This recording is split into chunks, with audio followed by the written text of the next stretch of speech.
Hello friends.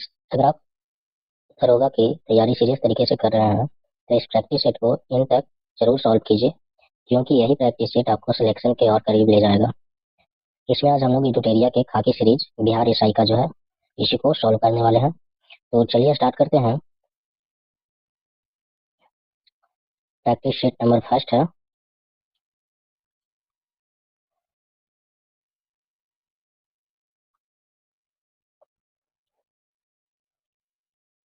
Sikkim राज्य चीन से घिरा हुआ है। तो सिक्किम राज्य जो है चीन से, नेपाल से, भूटान से और पश्चिम बंगाल से घिरा हुआ है। सिक्किम तीन देश से घिरा हुआ है और एक राज्य से घिरा हुआ है। ऑप्शन ए राइट हो जाएगा। याद रखिएगा, सिक्किम तीन देश और एक राज्य पश्चिम बंगाल से सिर्फ बॉर्डर टच होता है। ऑप्शन ए राइट हो जाएगा। अगला सवाल है,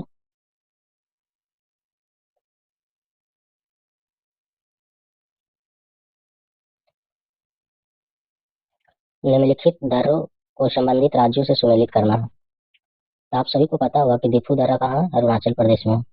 हल्दी घाटी कहाँ है? राजस्थान में है। और तंगलांग कहाँ है? ये लद्दाख में। और सिरदर्द कहाँ है? मध्य प्रदेश में। पहला के बी, दूसरा के डी, तीसरा के ए और चौथा का सी हो जाएगा। ऑप्शन डी राइट हो जाएगा। अगला सवाल है, इतना सेट कर लीजिएगा तो आपको प्रश्न नहीं छूटेगा, इसलिए इसको अच्छे से ध्यान से देखिए और पढ़िए। निम्नलिखित पहाड़ियों में बेलिकोंडा समूह किसका संरचनात्मक हिस्सा है? तो बेलिकोंडा समूह जो है ये पूर्वी घाट का हिस्सा है। ऑप्शन सी राइट हो जाएगा। अगला सवाल है,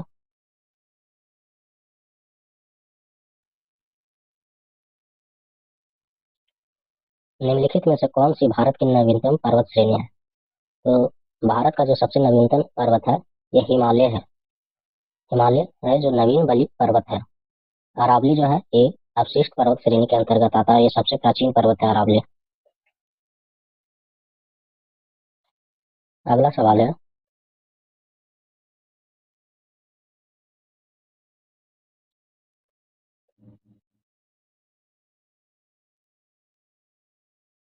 निम्नलिखित में से कौन सी नदी जो है पश्चिम की ओर बहती है?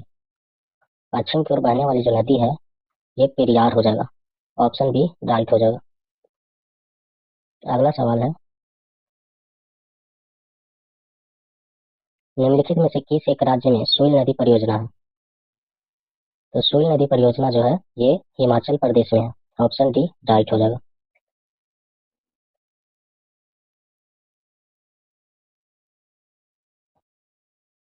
लौ यस की खाने हैं तो किस राज्य में है? इसको मिलान करना है। तो चलिए देखते हैं। बैला जिला आपको पता होगा कि ये छत्तीसगढ़ में है। बैला जिला कहाँ है? छत्तीसगढ़ में।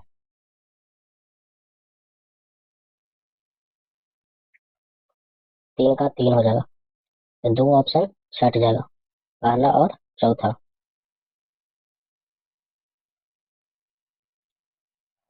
और चंद्रपुर कहाँ है? तो ये महाराष्ट्र में है। और चित्रदुर्ग कहाँ है? तो ये कर्नाटक में है। और मयूरभंज कहाँ है? तो ये उड़ीसा में है। यानी कि ऑप्शन बी राइट हो जाएगा। अगला सवाल,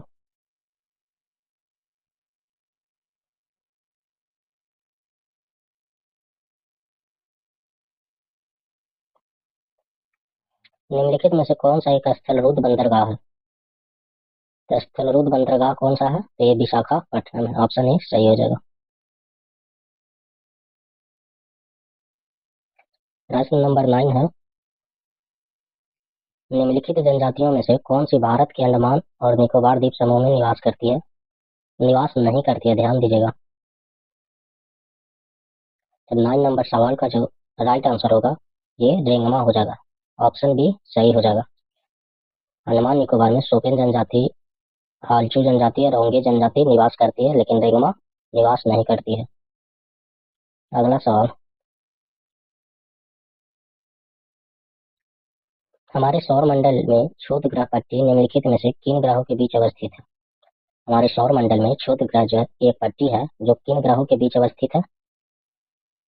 तो ये मंगल और बृहस्पति के बीच में स्थित है। इसको एस्ट्रॉयड बोलते हैं। ऑप्शन बी राइट हो जाएगा। प्रश्न नंबर 11 है, कौन सा कथन सही है, इसको ध्यान से पढ़िएगा। चंद्र ग्रहण प्रत्येक पूर्णिमा को होता है? नहीं। चंद्र ग्रहण के दिन चंद्रमा पृथ्वी और सूर्य के बीच में आ जाता है? नहीं। सूर्य ग्रहण जो होता है ये अमावस्या के दिन होता है, ये सही जवाब हो जाएगा, ऑप्शन सी। अगला सवाल है, ये गणित का सवाल है, तो इसका सॉल्यूशन आप कर लीजिएगा।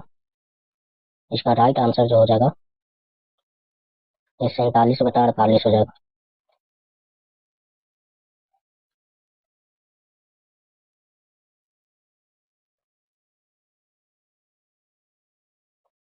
ये 13 नंबर सवाल देखेंगे।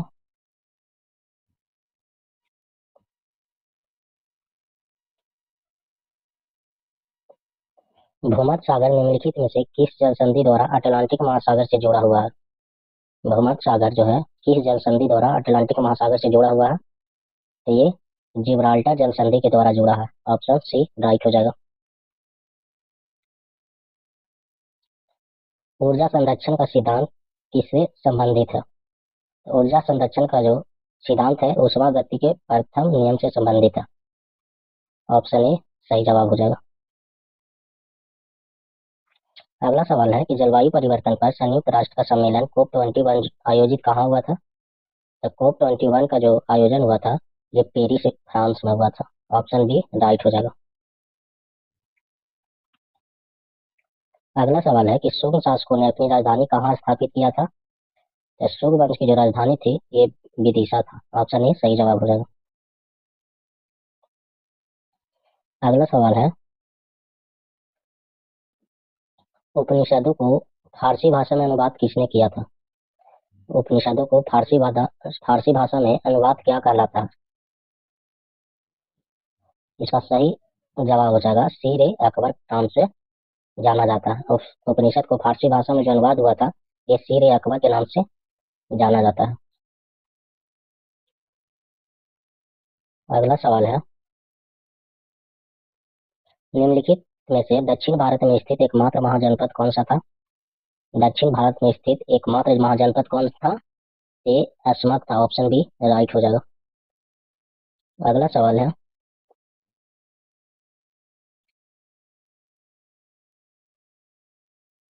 विजयनगर राज्य की स्थापना हरियर एवं भोका द्वारा कब किया गया था? विजयनगर साम्राज्य की स्थापना हरियर और भोका द्वारा कब किया गया था? ये 1336 में किया गया था, ऑप्शन डी सही जवाब हो जाएगा।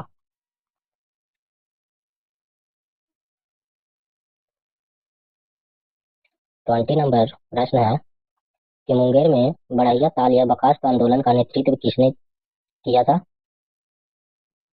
मुंगेर में बड़हिया ताल और बर्खास्त आंदोलन का नेतृत्व जो है किसने किया था? ये कार्यानंद शर्मा के द्वारा किया गया था, ऑप्शन डी राइट हो जाएगा। अगला सवाल है, अत्यंत सुरीले अंदाज में कुरान पढ़ने के कारण निम्न में से कौन सा शासक कुरान खान के नाम से प्रसिद्ध हुआ था? एक कुतुबुद्दीन ऐबक हुआ था, ऑप्शन डी राइट हो जाएगा। अगला सवाल है,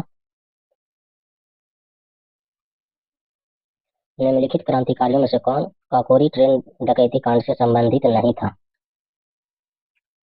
22 का जो राइट आंसर हो जाएगा ये सुखदेव काकोरी ट्रेन डकैती कांड से संबंधित नहीं थे, लेकिन रोशन सिंह, राम प्रसाद बिस्मिल और आसफुल्ला खान ये काकोरी ट्रेन डकैती कांड में संलिप्त थे, इसलिए राइट आंसर कौन हो जाएगा? सुखदेव। अगला सवाल है, बंगाल विभाजन जो है किस तिथि को प्रभावी हो गया था? तो बंगाल विभाजन जो है ये 16 अक्टूबर 1905 को प्रभावी हो गया था। अगला सवाल है, ये प्रश्न कितना 23,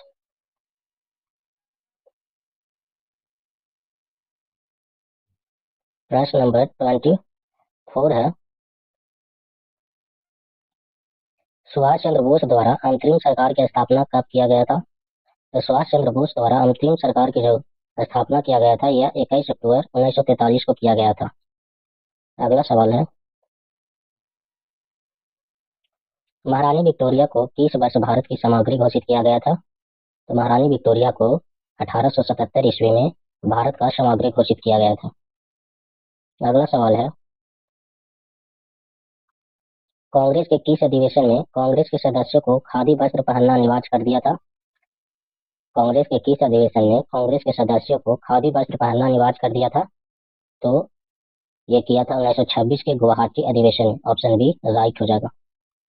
अगला सवाल है, डॉक्टर राजेंद्र प्रसाद ने किसे पाकिस्तान का जन्मदाता माना है? डॉक्टर राजेंद्र प्रसाद ने किसे पाकिस्तान का जन्मदाता माना है? तो ये लॉर्ड मिंटो को राजेंद्र प्रसाद पाकिस्तान का जन्मदाता मानते थे। अगला सवाल है, इंडिपेंडेंट लेबर पार्टी की स्थापना किसने किया था? इंडिपेंडेंट लेबर पार्टी की स्थापना किसने किया था? तो ये B.R. अम्बेडकर के द्वारा किया गया था। अगला सवाल है, बिहार की यात्रा करने वाला प्रथम अंग्रेजी कौन था? बिहार का यात्रा करने वाला प्रथम अंग्रेज कौन था? तो ये रॉल्फ फिंच था। ऑप्शन सी राइट हो जाएगा। अगला सवाल है, केंद्रीय बजट 25-26 में राजकोषीय घाटा कितना रहा है? केंद्रीय बजट 2025-26 में राजकोषीय घाटा जो है ये 4.4% रहा है। ऑप्शन बी राइट हो जाएगा। अगला सवाल है, जानवरों के प्रति क्रूरता की रोकथाम को भारतीय संविधान की किस सूची में रखा गया है? तो ये समवर्ती सूची में रखा गया है। अगला सवाल है, संविधान के बुनियादी ढांचे में संशोधन करने का अधिकार संसद को नहीं है और सर्वोच्च न्यायालय ने इसे बाद में फैसला लिया था। तो संविधान के बुनियादी ढांचे में संशोधन करने का अधिकार संसद को नहीं था, लेकिन सर्वोच्च न्यायालय ने इस बाद में यह फैसला लिया था। तो ये इसका राइट आंसर जो हो जाएगा ये केशवानंद भारती था। ऑप्शन बी केशवानंद भारती बनाम केरल राज्य के बीच में था, तभी सर्वोच्च न्यायालय ने यह फैसला दिया था। अगला सवाल है, भारत के राष्ट्रपति के चुनाव मंडल में कौन सम्मिलित होते हैं? तो भारत के राष्ट्रपति चुनाव में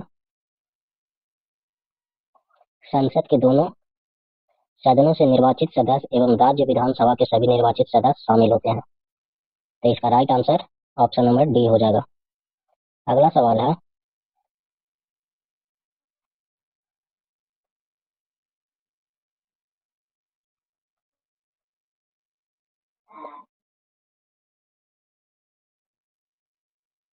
किस समिति की सिफारिश पर मूल कर्तव्य को संविधान में जोड़ा गया? किस समिति की सिफारिश पर मूल कर्तव्य को संविधान में जोड़ा गया है? तो ये स्वर्ण सिंह समिति की सिफारिश पर मूल कर्तव्य को संविधान में जोड़ा गया। अगला सवाल है, सोनल मान सिंह किस नृत्य शैली से प्रसिद्ध थे? तो सोनल मान सिंह जो थे ये भारतनाट्यम से नृत्य शैली में प्रसिद्ध थे। अगला सवाल है, पंचायती राज संस्थाओं को 29 कार्यों की सूची किस अनुच्छेद के तहत दी गई है? पंचायती राज संस्थाओं को 29 कार्यों की सूची किस अनुच्छेद के तहत दी गई है? ये दिया गया है अनुच्छेद 243 के जी के तहत दिया गया। ऑप्शन डी राइट हो जाएगा। अगला सवाल है,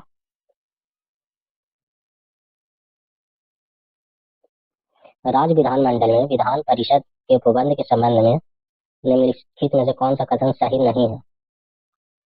तो 37 का जो राइट आंसर हो जाएगा ऑप्शन सी, कुल सदस्य का 12वां अंश जो है स्थानीय निकायों से मिलकर बने निर्वाचन मंडलों द्वारा निर्वाचित होगा। अगला सवाल है,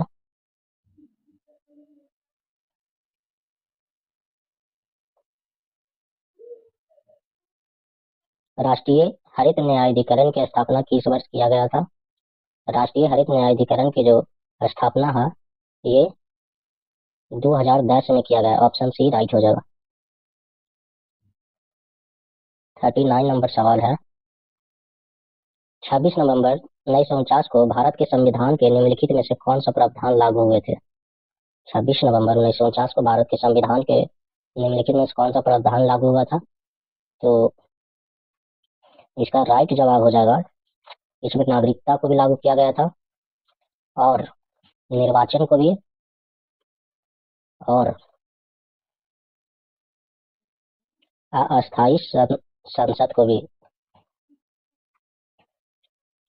इसका राइट आंसर हो जाएगा ऑप्शन बी, मौलिक अधिकार।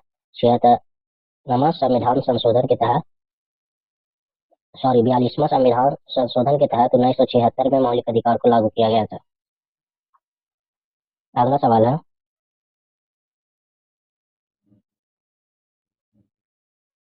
बिहार की जातिगत गणना के अनुसार हिंदुओं की कुल आबादी कितने प्रतिशत है?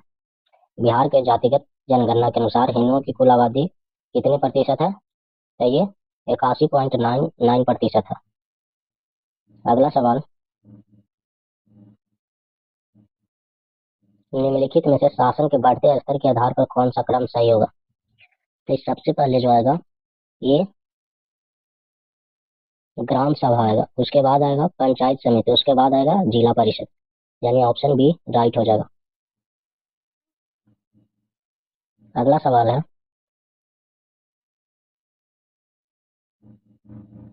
प्रश्न नंबर कितना था? 41।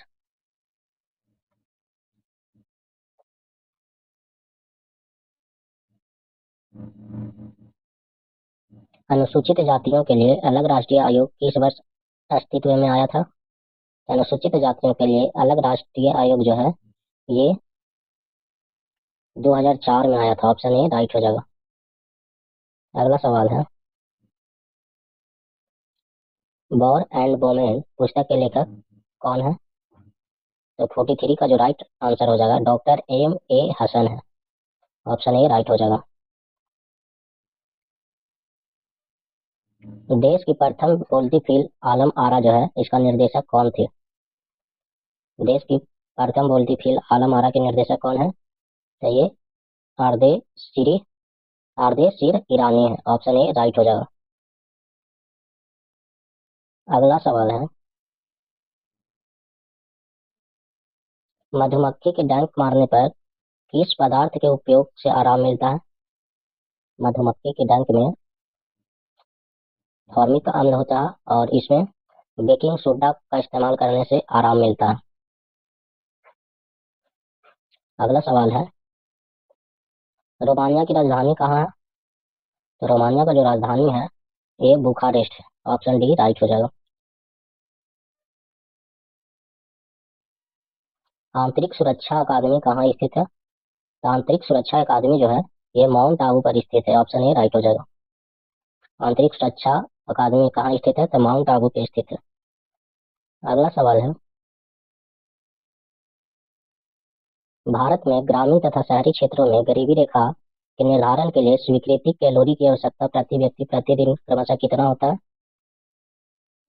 तो 48 का जो राइट आंसर हो जाएगा ऑप्शन डी हो जाएगा। पुरुषों में 2400 कैलोरी की जरूरत होता है और महिला में 2100 कैलोरी का जरूरी होता है। अगला सवाल है, निम्नलिखित में से कौन सा विश्व व्यापार संगठन का मुख्य कार्य है? तो 49 का जो राइट आंसर हो जाएगा ऑप्शन सी हो जाएगा, अंतर्राष्ट्रीय व्यापार को उदार बनाना। विश्व व्यापार संगठन का मुख्य कार्य क्या है? तो अंतर्राष्ट्रीय व्यापार को उदार बनाना है। अगला सवाल है, कौन सा पंचवर्षीय योजना जो है महालनोबिस मॉडल पर आधारित है? कौन सी पंचवर्षीय योजना महालनोबिस मॉडल पर आधारित है? तो 50 का राइट आंसर हो जाएगा ऑप्शन डी, दूसरी पंचवर्षीय योजना। पहला जो था हेराल्ड मॉडल था और दूसरा महालनोबिस मॉडल था। प्रश्न 51, डीके कर्वे समिति का संबंध किसे है? तो डीके कर्वे समिति का संबंध जो है ये लघु उद्योगों के विकास से संबंधित है, ऑप्शन डी राइट हो जाएगा। अगला सवाल है,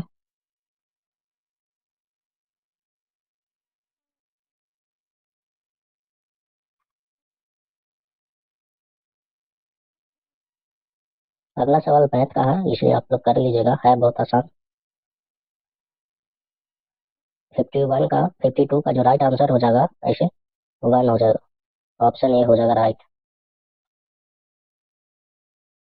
ये जो है 8 दिन में करता है, ऐसे आप लोग बना लीजिएगा। मेरे पास पेन उपलब्ध नहीं है, इसी की वजह से नहीं बता पा रहे हैं मैथ वाला। किस वर्ष में किसी देश के घरेलू सीमा के भीतर उत्पादित समस्त अंतिम वस्तुओं तथा सेवाओं को क्या कहते हैं? किसी एक वर्ष में किसी एक वर्ष में किसी देश की घरेलू सीमा के भीतर उत्पादित समस्त अंतिम वस्तुओं तथा सेवाओं को क्या कहते हैं? ये 53 का जो राइट आंसर हो जाएगा, ऑप्शन सी हो जाएगा, सकल घरेलू उत्पाद कहते हैं। किसी एक वर्ष में किसी देश की घरेलू सीमा के भीतर उत्पादित समस्त अंतिम वस्तुओं तथा सेवाओं को क्या कहते हैं? तो ये सकल घरेलू उत्पाद कहते हैं। अगला सवाल है, यदि कोई देश अपनी मुद्रा का अवमूल्यन करता है तो क्या होगा? अगर कोई देश अपनी मुद्रा का अवमूल्यन करता है, आयात महंगा होगा और निर्यात सस्ता हो जाएगा। अगला सवाल है, इटली के एकीकरण के जनक के रूप में किसे जाना जाता है? इटली के एकीकरण के रूप में मेजनी को जाना जाता है, ऑप्शन बी राइट हो जाएगा। अगला सवाल है,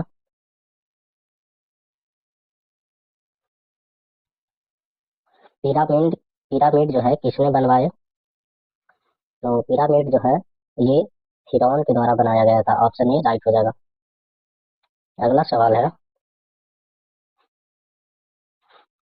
फ्रांस के निम्न शासकों में से किसने सर्वप्रथम मध्यम वर्ग को संरक्षण प्रदान किया था? फ्रांस के निम्न शासकों में से किसने सर्वप्रथम मध्यम वर्ग के संरक्षण प्रदान किया था? तो ये किया था लुई 11वां के द्वारा किया गया था, ऑप्शन ए राइट हो जाएगा। प्रथम विश्व युद्ध के बाद शांति स्थापना के उद्देश्य से कहाँ शांति सम्मेलन का आयोजन किया गया था? तो ये किया गया था पेरिस शांति सम्मेलन 1919 में, ऑप्शन ए राइट हो जाएगा। अगला सवाल है, मानव शरीर में धीमी वृद्धि किसकी कमी के कारण होती है? तो मानव शरीर में धीमी जो वृद्धि होता है ये प्रोटीन के कमी के कारण होता है, ऑप्शन बी राइट हो जाएगा। विटामिन प्रोटीन के कमी से कौन सा बीमारी होता है? तो क्वाशक्योर होता है। अगला सवाल है, कौन सा एक जड़ नहीं है? कौन सा एक जड़ नहीं है? तो 60 का राइट आंसर हो जाएगा आलू। आलू क्या है? तना है। अगला सवाल है,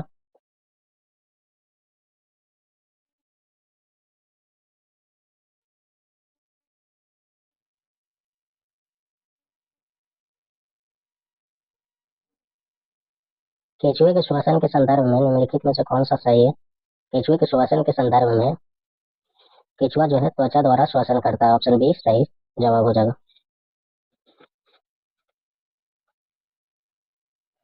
नागफनी के पौधे में प्रकाश संश्लेषण निम्नलिखित में से किस भाग में होता है?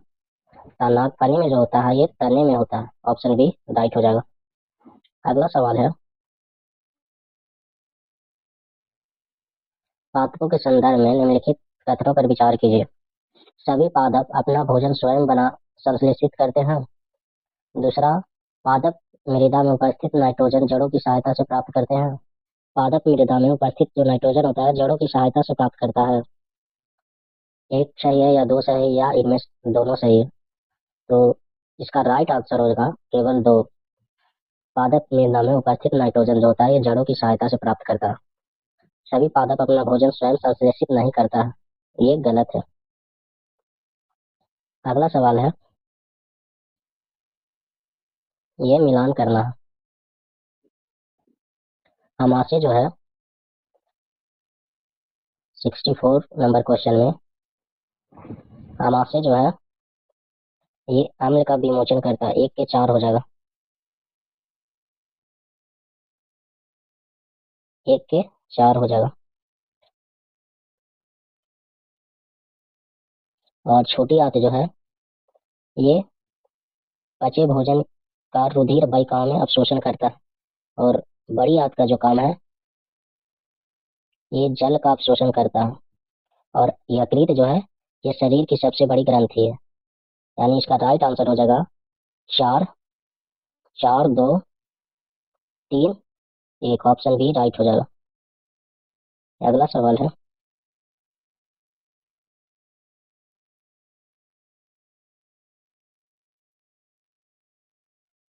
श्वेत रक्त कोशिकाएं डब्ल्यूबीसी अथवा कणिकाएं निम्नलिखित में से क्या कार्य करती हैं?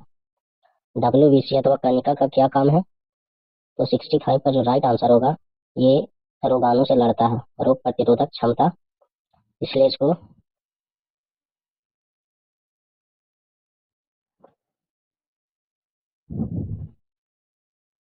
अगला सवाल है,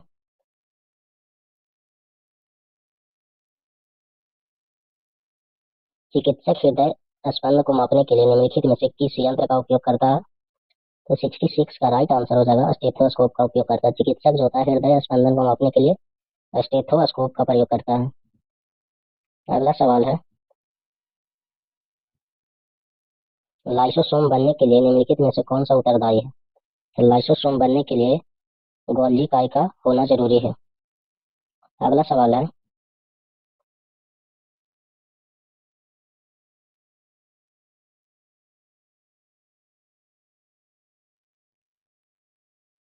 यदि किसी पदार्थ का उपचयन होता है तो उनमें क्या होता है? यदि किसी पदार्थ का उपचयन या ऑक्सीडेशन होता है तो उसमें ऑक्सीजन की वृद्धि हो जाती है। ऑप्शन ए सही हो जाएगा। अगला सवाल है, निम्नलिखित में से कौन से अधातु जो है सामान्यतः वातावरण में द्रव अवस्था में पाई जाती है? अधातु अगर बोलेगा तो ब्रोमीन हो जाएगा, और अगर धातु पूछेगा तो पारा हो जाएगा। अगला सवाल है, आधुनिक आवर्त सारणी के संदर्भ में निम्नलिखित कथनों पर विचार कीजिए। इसमें तत्वों के गुणधर्म उसकी परमाणु संख्या का आवर्त फलन होता है। क्या ऑप्शन ए सही है? या दूसरा है कि इसमें 7 समूह और 18 आवर्त होते हैं। तो 70 का राइट आंसर जो होगा, ये ऑप्शन ए होगा, केवल एक सही है। तत्वों का गुणधर्म जो होता है उसकी परमाणु संख्या का आवर्त फलन होता है। अगला सवाल है, प्रकाश के क्वांटम सिद्धांत सिद्धांत के अनुसार प्रकाश की प्रकृति कैसी होती है? प्रकाश के क्वांटम सिद्धांत के अनुसार प्रकाश की प्रकृति कैसी होती है? तो ये या तो कण के समान या तरंग के समान होती है। ऑप्शन सी राइट हो जाएगा।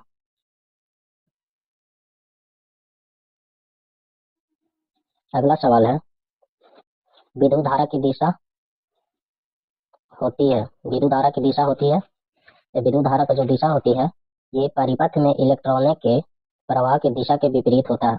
ऑप्शन ए सही है। विद्युत धारा की जो दिशा होती है परिपथ में इलेक्ट्रॉनों के प्रवाह की दिशा के विपरीत होता है। अगला सवाल है,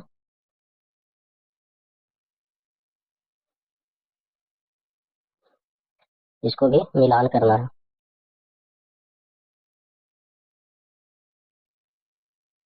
अभिकेंद्रीय बल जो होगा,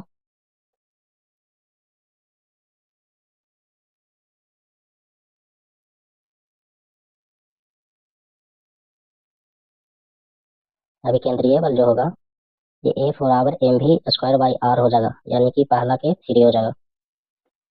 और संवेग बराबर क्या हो जाएगा?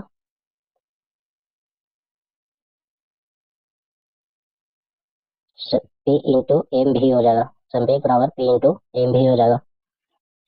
और वेग बराबर क्या हो जाएगा? तो ये वेग बराबर हो जाएगा v बराबर डी बाई टी, यानी डेंसिटी बाई टाइम हो जाएगा।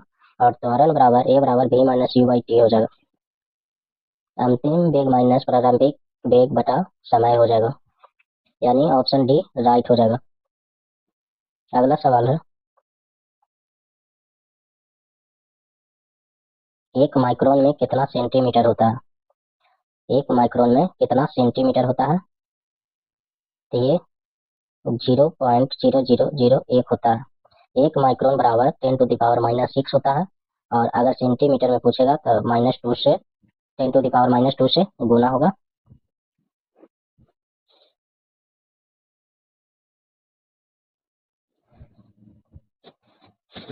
1 माइक्रोन बराबर 10⁻⁻6 होता है, तो 10⁻⁻2 से जब भाग करेंगे तो ये 4 पॉइंट आ जाएगा। अगला सवाल है,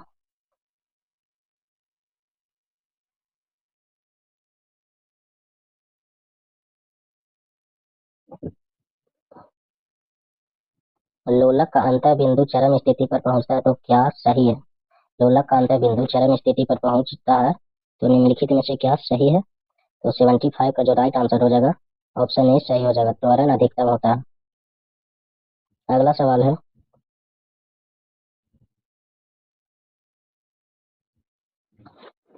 ए के विपरीत पूछा, तो जो कॉमन हो रहा है उसको लिख लीजिए और उसको क्लॉकवाइज घुमा दीजिए।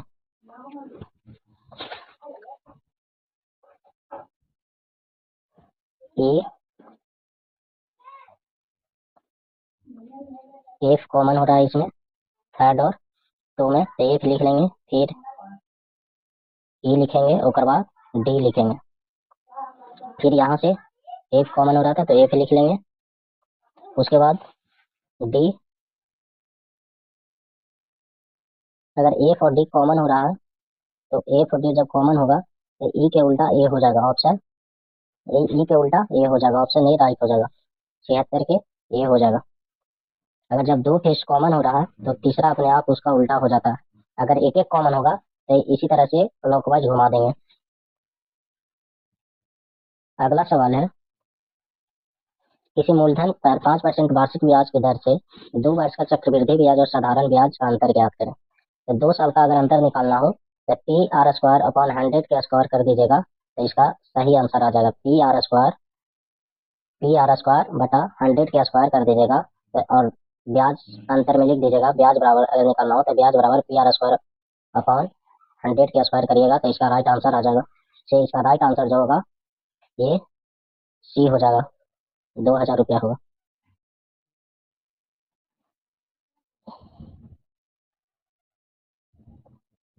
78 का राइट आंसर 3 हो जाएगा।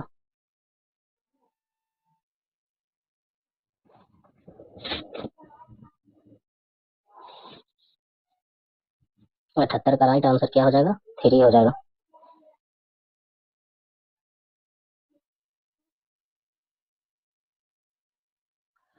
गुना 6 गुना 5 कीजिएगा तो 30, और 30 में 3 से जब भाग दीजिएगा तो 10 आ जाएगा। 18 में 3 से गुना कीजिएगा 54, और 54 में 2 से भागा दीजिएगा तो 27, 27 आ जाएगा। तो 15 या 45, अगर यहाँ पे 3 रखते हैं तो 15 या 45 भागा 5 से देते हैं तो 9 आ जाएगा, ऑप्शन डी राइट हो जाएगा। अगला सवाल,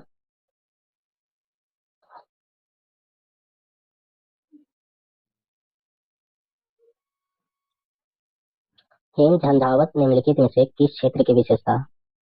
तो हेम झंझावत जो है ये अंटार्कटिक में होता है, अंटार्कटिक में होता है, ऑप्शन सी राइट हो जाएगा।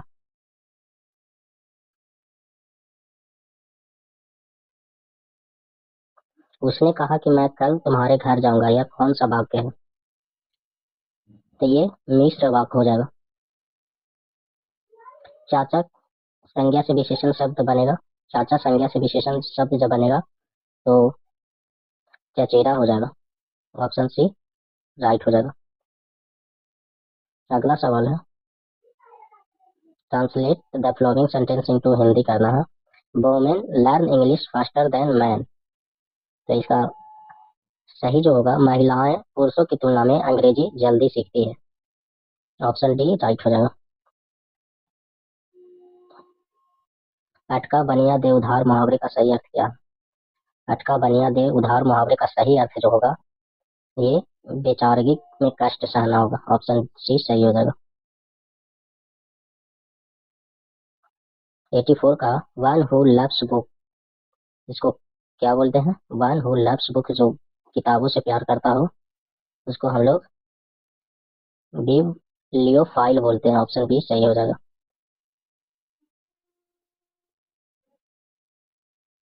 किस टाइगर रिजर्व में एक हर्पेटोफाना सर्वेक्षण किया गया था जिसमें 33 सरीसृप प्रजातियां और 36 उभयचर प्रजातियां दर्ज की गई थी? तो ये था Mudumalai tiger reserve, option B right हो जाएगा।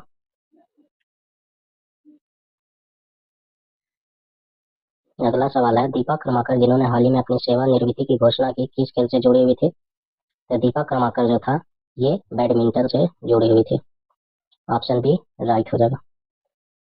अगला सवाल है,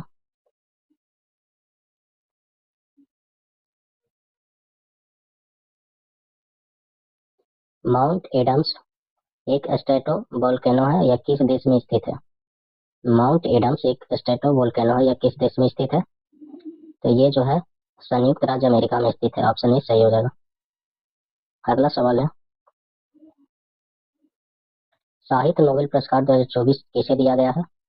तो साहित्य का नोबेल पुरस्कार 2024 का जो है ये दिया गया है हांगकांग को दिया गया है। ऑप्शन सी राइट हो जाएगा। अगला सवाल है, हाल ही में दुर्लभ उत्तरी पिटेल बतखों का झुंड किस राज्य में देखा गया? हाल ही में दुर्लभ उत्तरी पिटेल बतखों का झुंड जो है ये अरुणाचल प्रदेश में देखा गया है। अगला सवाल है, सोलिगा जनजाति मुख्यतः किन राज्यों में पाई जाती है? सोलिगा जनजाति जो है किन राज्यों में पाई जाती है? तो ये इनमें से कोई भी राज्य में नहीं देखने को मिलता है। 90 के डी हो जाएगा। अगला सवाल, महिला शांति सैनिकों के लिए पहला सम्मेलन 2025 कहाँ आयोजित किया गया है? महिला शांति सैनिकों के लिए पहला सम्मेलन 2025 कहाँ आयोजन किया गया है? तो ये नई दिल्ली में किया गया। ऑप्शन बी सही हो जाएगा। अगला सवाल है, किस राज्य सरकार ने स्कूली बच्चों को दुर्घटना बीमा प्रदान करने के लिए शिक्षा संजीवनी बीमा योजना शुरू किया है? तो ये किया है राजस्थान। ऑप्शन सी सही हो जाएगा। हाल ही में किस राज्य में एक दुर्लभ जीवाश्म खोजा गया? हाल ही में किस राज्य में एक दुर्लभ जीवाश्म खोजा गया है? ये खोजा गया है झारखंड राज्य में। ऑप्शन बी राइट हो जाएगा। भारत की पक्षी भारत की पहली तटीय पक्षी जनगणना किस स्थान पर आयोजित किया गया है? भारत की पहली तटीय पक्षी जनगणना किस स्थान पर आयोजित किया गया है? तो ये किया गया है समुद्री राष्ट्रीय उद्यान जामनगर। ऑप्शन ए राइट हो जाएगा। अगला सवाल है,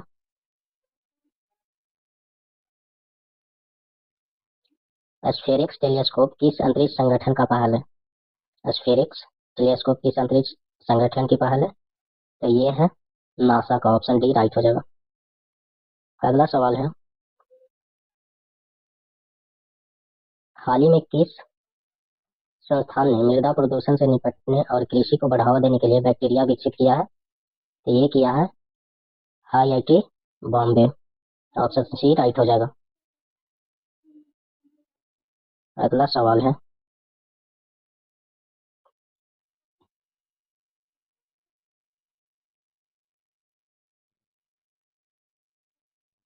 भारत में महिला उद्यमिता को बढ़ावा देने के लिए किस मंत्रालय ने स्वावलंबी पहल शुरू किया है? तो ये किया है कौशल विकास एवं उद्यमिता मंत्रालय के द्वारा पहल शुरू किया गया है। अगला सवाल है, कौन सा भारतीय नगर अपने बजट में जलवायु अध्याय शामिल करने वाला भारत का पहला स्थानीय निकाय बन गया है? तो ये है अहमदाबाद नगर निगम। ऑप्शन सी राइट हो जाएगा। प्रयाग राज्य में महाकुंभ भगदड़ की जांच के लिए गठित न्यायिक आयोग का नेतृत्व किसने किया था? तो ये किया था Harsh Kumar. Option C right हो जाएगा। और आखिरी सवाल है, भारत का पहला राष्ट्रीय सहकारी विश्वविद्यालय किस राज्य में स्थित है? तो ये है गुजरात राज्य में स्थित। अगर आपको वीडियो अच्छा लगा हो तो लाइक कर दीजिए और चैनल को सब्सक्राइब कर लीजिए ताकि जो भी वीडियो बनाए वो सबसे पहले आपके पास पहुंचे। तो थैंक यू।